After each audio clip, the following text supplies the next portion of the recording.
В этом году отмечают 1100-летие крещения Алании. В рамках празднования ожидается приезд в Северную Осетию патриарха всея Руси Кирилла. Сегодня глава республики встретился с архиепископом Владикавказским и Аланским Зосимой. Говорили о совместной подготовке к встрече патриарха на Остинской земле.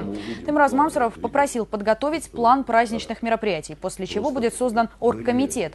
В него войдут представители разных ведомств. В свою очередь архиепископ поблагодарил Таймураза Мамсурова за внимание к вопросам православия, а также отметил, что в республике удается сохранять мирное сосуществование разных народов и конфессий. Поэтому за это вам большое спасибо. Потребуется, я думаю, совместно. Нам нужно будет моим указом, скорее всего, создать оргкомитет, который начнет уже регулярно заседать и все мероприятия двигать.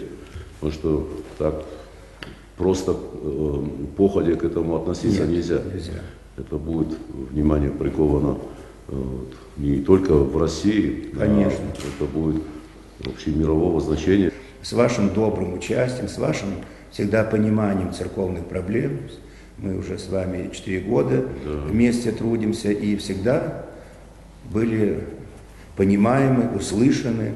И мы за это очень благодарим вас, Таймураз Замбекович, что всегда церковные проблемы остаются не без внимания вашего, а всегда вы стараетесь помочь нам, поддержать нас. И за это вам большое спасибо. И понятно, что вы, как глава республики, не только о православии печетесь, что вы также и о других конфессиях заботитесь, чтобы жили все в мире, согласии.